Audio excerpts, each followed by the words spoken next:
Pemirsa, senang sekali saya Don Bosco Slamun bisa bersama Anda kembali dalam DBS To The Point, program yang setiap pekan menghadirkan newsmaker atau pembuat berita. Kali ini saya mengundang Jarod Saiful Hidayat, kader PDI Perjuangan yang diduetkan dengan Basuki Cahayapurnama atau Ahok untuk berlaga di Pilkada Jakarta tahun 2017. Ini boleh dikata merupakan perkawinan politik kedua Ahok Jarod. Perkawinan politik pertama terjadi saat Jarod disorongkan PDI Perjuangan menjadi wakil gubernur akhir tahun 2014 yang lalu. Langsung saja saya hadirkan Jarod Saiful Hidayat, wakil gubernur DKI Jakarta dan sekarang menjadi calon wakil gubernur DKI untuk Pilkada tahun 2017. Mas Jarod, terima kasih sudah datang ke DBS To The Point. Sama-sama. Senang sekali karena kita sama-sama Arema nih. Iya, ketemu di sini. Betul. Masih ingat dulu jalan-jalan di Malang? Sangat ingat, karena saya juga kecil juga di Malang. Sekarang harus menjadi orang nomor 2 di DKI. Alhamdulillah. Dan kelihatannya possibility untuk menang akan besar, kata orang. Tergantung pada kita. Memang banyak orang menyampaikan ucapan selamat, tapi saya tambahin selamat berjuang untuk meraih kemenangan. Dan kalau Allah SWT mengizinkan, Tuhan menghendaki menang dalam satu putaran demi menuntaskan program-program yang masih belum selesai. Mas Jarod, Anda ngomong tenang sekali. Tapi sebelum kita lanjutkan perbincangan, saya ingin kita menyimak dulu informasi berikut.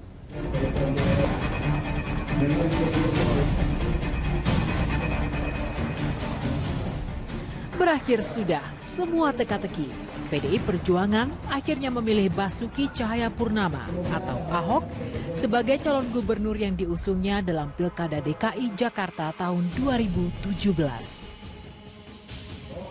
Ahok diduetkan dengan Jarod Saiful Hidayat, kader Banteng yang telah mengikuti sekolah partai untuk calon kepala daerah. Ini merupakan perkawinan politik kedua Ahok Jarod. Sebuah perkawinan politik yang berliku, penuh tanjakan, dan akhirnya semua senang. Keesokan harinya, 21 September 2016, Megawati Soekarno Putri mengantar Ahok Jarod mendaftar ke KPU Jakarta. Penantang Ahok Jarod ada dua pasangan, Agus Harimurti Silviana Murni yang diusung Partai Demokrat bersama PPP, PKB, dan PAN. Lalu pasangan Anies Baswedan Sandiaga Uno yang disorongkan Partai Gerindra dan PKS. Ketiga pasangan tak ubahnya mewakili kepentingan Teguh Umar, Cikeas, dan Hambalang, tempat Megawati Soekarno Putri, Susilo Bambang Yudhoyono, dan Prabowo Subianto tinggal. Jika verifikasi terhadap tiga pasangan calon berlangsung mulus, tiga pasangan inilah yang bakal berlaga di Pilkada Jakarta tahun 2017 nanti. Pesta demokrasi yang diperkirakan akan berlangsung seru. Mas Jarod, apakah benar seperti kata informasi tadi akhirnya teka-teki terjawab? Atau sebetulnya tidak ada sebetulnya teka-teki tentang Anda, Ahok, lalu kemudian PDIP? Sebetulnya sih dari awal ya itu Ibu Mega itu menginginkan tetap pasangan Ahok Jarod. Karena apa? Karena sebetulnya pasangan Ahok Jarod itu adalah incumbent yang diperjuangkan oleh PDI Perjuangan tahun 2012 sampai 2017. Dan ya, betul. Dan selalu Ibu Ketua Umum memantau kinerja dari petahana. Ya. Pokoknya pilihan tahun 2012 itulah selalu dipantau hasilnya. Ya, sampai dengan ketika saya mendampingi Pak Ahok, itu selalu dipantau. Body language Ibu, kalau saya bicara dengan Ibu, itu tetap pada Ahok Jarod. Mas, pertanyaannya selalu adalah seperti ibu menyimpan teka-teki, bukan? Lalu kemarin itu ada foto yang menarik perhatian kita ketika Anda di Teguh Umar bersama Ahok. Coba kita lihat gambar ini. Nah, ini Anda berdua sampai di Teguh Umar. Saya beberapa kali ke sana dan saya kira-kira tahu ini tempat ini belum ke sebuah ruangan yang sangat private, bukan? Betul. Belum kan? Itu di ruang tamu. transit tuh. Itu ruang tamu. Kemudian foto berikutnya adalah yang banyak dikomentari orang ketika kemudian Anda, kemudian Pak Ahok, lalu kemudian ada Ibu Ketua Umum atau Ibu Mega yang tidak tersenyum. Ya. Tidak tersenyum. Perlu ada penjelasan sedikit dari Anda tentang situasi ini. Ibu Mega menjelaskan bahwa untuk pilkada DKI itu Ibu Mega menggunakan hak prerogatifnya sebagai ketua umum yang dalam anggaran dasar, anggaran rumah tangga kami itu merupakan satu institusi tersendiri. Dan ditegaskan di situ bahwa pilihan kepada Ahok Jarot itu betul-betul pilihan ideologis. Pilihan Ahok Jarot adalah pilihan ideologis. Pancasila Artinya yang benar-benar ya itu digali dari bumi Indonesia dan dilahirkan, diangkat oleh Bung Karno, bahwa Indonesia itu memang diciptakan oleh Tuhan Yang Maha Esa sebagai negara yang plural. Inilah menunjukkan bahwa PDI Perjuangan benar-benar ya menghargai, merawat pluralisme di Indonesia. Benar-benar ingin menjaga keutuhan NKRI dan Bhinneka Tunggal Ika. Itu aplikasi dari ideologi Pancasila. Oke. Itu sangat menarik, Mas. Ya. Nanti kita lihat, karena semua orang tahu selama ini maju, mundur, pro, kontra, berisik dan gaduh tentang apakah Ahok akan diusung oleh PDIP, apakah Ahok akan tetap bersama Anda, ataukah seperti apa, kan ramai sekali selama ini. Perjalanannya itu ternyata sangat berliku. Coba Ahmad Murodi, apa yang sebetulnya terjadi, dan kita akan lihat bagaimana Ahmad Murodi menyampaikan laporannya. Ya, baik, terima kasih Bang Don. Yang betul sekali seperti kata Bang Don tadi, memang berliku-liku sekali perkawinan politik kedua dari Ahok dengan Jarot. Kita akan coba simak tahapan-tahapannya ya. Pemirsa, ini kita lihat. Yang pertama pada tanggal 7 Maret 2016, Ahok ini memutuskan untuk maju lewat jalur independen. Nah, kemudian ini sebetulnya muncul banyak sekali penolakan, muncul banyak sekali reaksi dari internal PDIP yang menyatakan bahwa ini adalah bagian dari deparpolisasi yang dilakukan oleh Ahok. Kemudian berubah pikiran, Ahok pada tanggal 27 Juli 2016, kurang lebih 3 bulan setelah itu, Ahok memutuskan lewat jalur parpol. Nah, ini juga ada reaksi juga dari internal PDIP, begitu ya, menyatakan bahwa ada pro juga, ada kontra juga. Ahok diminta untuk berkomunikasi dengan internal PDIP, kemudian Ahok juga diminta untuk mengikuti mekanisme internal dari PDIP. Selanjutnya kita lihat pada tanggal 8 Agustus 2016, ada 7 parpol deklarasi koalisi kekeluargaan. Kemudian kita lihat lagi pada tanggal 17 Agustus 2016, kemudian Ahok bertemu Ketua Umum PDIP Megawati Soekarno Putri di kantor DPP PDI Perjuangan. Selanjutnya pada tanggal 30 Agustus 2016, ini PDIP menggelar sekolah calon kepala daerah. Nah, ketika itu Ahok tidak ikut, hanya Pak Jarot saja yang mengikuti sekolah calon kepala daerah ini. Dan kemudian pada tanggal 20 September 2016, PDIP mendeklarasikan Ahok Jarot sebagai Cagup dan Cawagup DKI Jakarta. Kurang lebih seperti itu, Bang Don, seperti itulah perkawinan politik antara Ahok dan juga Jarot. Dodi, apa kesanmu setelah membaca lika-liku tadi? Iya, ini benar-benar berliku. Seperti yang kita tahu, tadi kan sempat ada penolakan Bang Donia karena dari kubu PDIP juga melihat bahwa Ahok ini kemudian tidak mau ikut parpol, ada sebutan deparpolisasi dan sebagainya. Tapi kemudian ketika Ahok memutuskan untuk melewati jalur politik, begitu parpol, maka kemudian meminta supaya PDIP ikut juga dengan mekanisme internal PDIP, dan akhirnya mungkin pertemuan dengan Megawati pada tanggal 17 Agustus saya pikir itu adalah kunci. Kalau misal komunikasinya berjalan lancar maka akan jalan terus, tapi kalau tidak berhenti begitu. Tapi kemudian jalan terus sampai kemarin tanggal 20 September dideklarasikan Ahok Jarot. Artinya setidak-tidaknya kalau lihat seperti ini, jalan menuju sebuah perkawinan tanda kutip itu kelihatannya tidak mudah, bukan? Betul sekali, sangat tidak mudah, dan masyarakat juga sangat menantikan sebetulnya Bang Don bisa akhir dari dalam tanda kutip ya drama Ahok dan Jarot ini begitu. Apakah lewat jalur perseorangan atau lewat parpol, dan akhirnya memutuskan untuk parpol, dan kemudian PDIP, Hanura, Golkar dan juga Nasdem yang kemudian mengusung pasangan Ahok dan Jarot. Oke, Dodi, saya akan lanjutkan perbincangan saya dengan Mas Jarot. Mas Jarot, benarkah penentuan tentang Anda berdua ini baru terjadi pada tanggal 20 itu? Sebetulnya tidak. Sebetulnya tidak. Sebenarnya tidak. Pada awalnya itu beberapa kali Pak Ahok dan saya itu ketemu sama Ibu Mega. Ya. Pada awalnya itu kapan kira-kira? Karena hitungan bulan kan 2-3 bulan ya, atau 4 bulan. Ketika waktu itu ada inisiatif atau keinginan Pak Ahok lewat jalur perseorangan.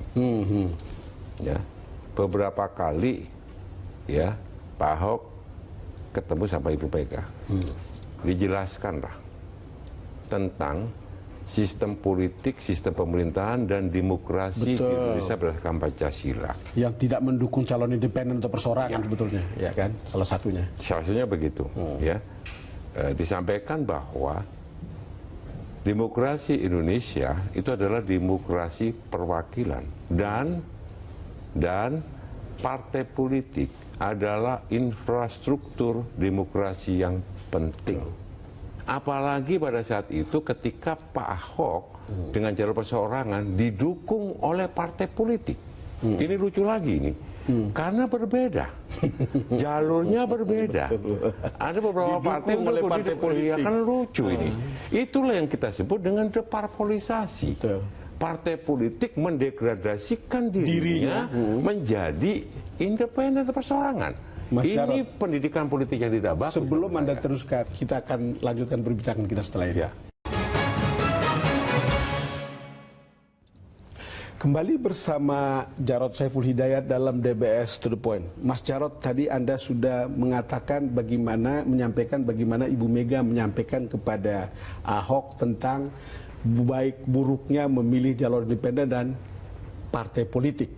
Lalu kemudian Ibu Mega mengingatkan Ahok, kalau Anda tidak memilih lewat parpol, Anda akan tahu tidak punya dukungan di partai. Pertanyaan saya, apakah pada saat Ibu Mega menyampaikan hal seperti ini, Ahok langsung menjawab, oke, saya akan ikut diusung sama Ibu Mega? Tidak.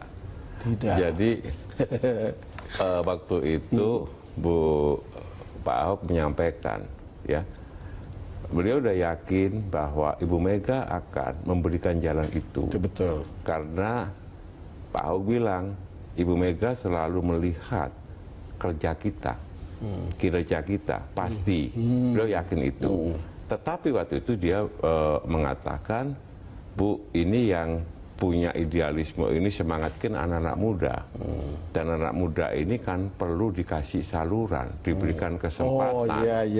Kan begitu, beliau bilang. Untuk mengumpulkan. Iya, untuk mengumpulkan TV dan sebagainya. Kan begitu kan. Ya, terus ya begitu ngomongnya. Jadi sebetulnya kami kan sebetulnya sudah bilang sama anak-anak muda itu bahwa ini sudah tersedia mobil mewah. Betul, mobil mewah. Kau kok nyediain bus umum kan begitu, kan tujuannya sama ya. Nah, kira-kira seperti itu. Iya betul. Cuma lupa bahwa kalau sudah sampai ke sana mencapai tujuan itu terusnya bagaimana? Iya. Kelanjutannya bagaimana? Karena bagi kita untuk memenangkan pilkada itu bukan tujuan utama loh. Tapi setelah menang itu apa? bagaimana kita bisa ya kemudian mewujudkan janji-janji politik kita, dan itu harus berhubungan dengan legislatif. Mas Jarod, ini mungkin bisa dibuka sekarang ya. Karena saya ingat kita dalam sebuah WhatsApp alumni Universitas Brawijaya, itu ada bocor ketika Anda mengatakan kira-kira sudah selesai, tenang saja kira-kira. Dan beberapa kali saya mengajak Anda untuk interview, masih belum mau karena tidak mau mengganggu hubungan untuk menjadi tambah lebih panas, bukan? Iya, betul. Jadi sebetulnya kan Anda tetap firm pada saat itu bahwa ini perkawinan tanda kutip ini akan jadi, bukan? Ya, betul. Karena pada saat yang sama kira-kira saya juga dapat sebuah WhatsApp dari teman dekatnya Ahok. Orang yang sangat dekat dengan Ahok yang mengatakan bahwa Pak, perkawinan itu akan jadi tidak terganggu. Itu juga saya harus informasikan sekarang karena saya masih punya sebetulnya.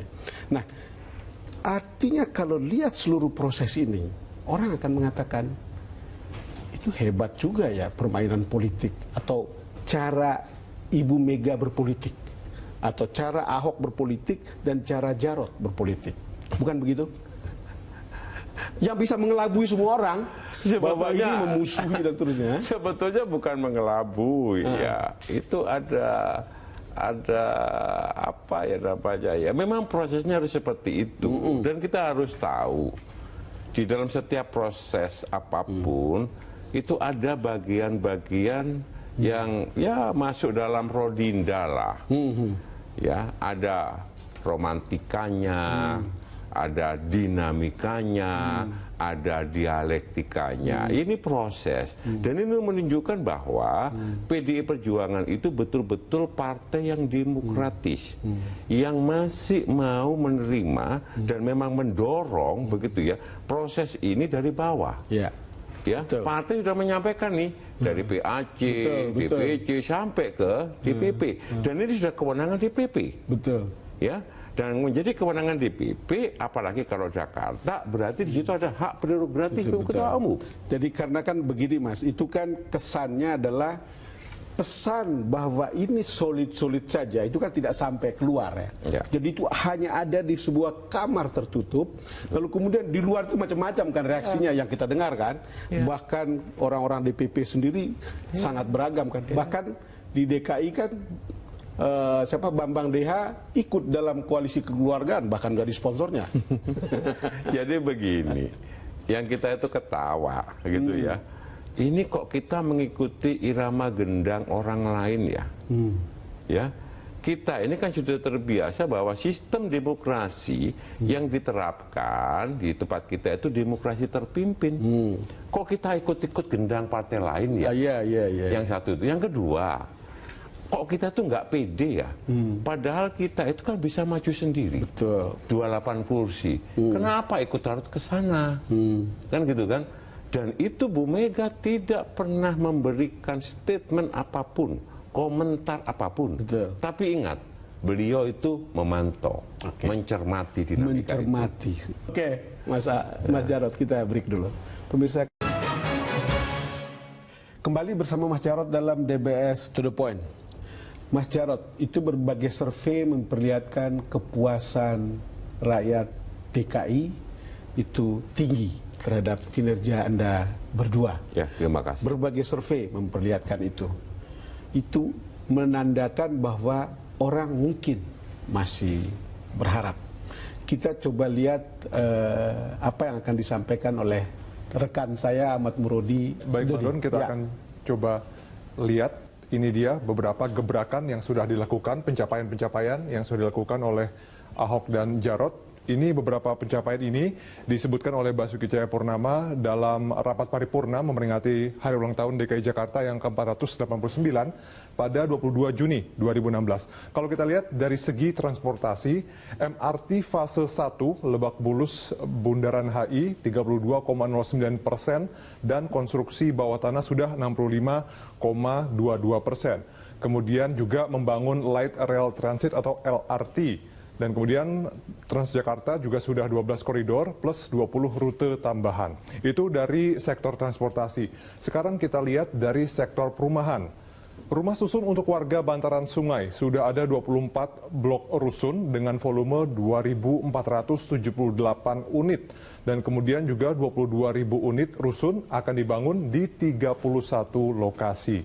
Sedangkan yang terakhir kita lihat dalam sektor lingkungan, ruang publik terpadu ramah anak atau yang disebut RPTRA, ini tahap 1 sudah terbangun sebanyak 16, kemudian di tahap kedua rencananya akan ada 57 lokasi, dan tahap ketiga sedang dibangun di 150 lokasi.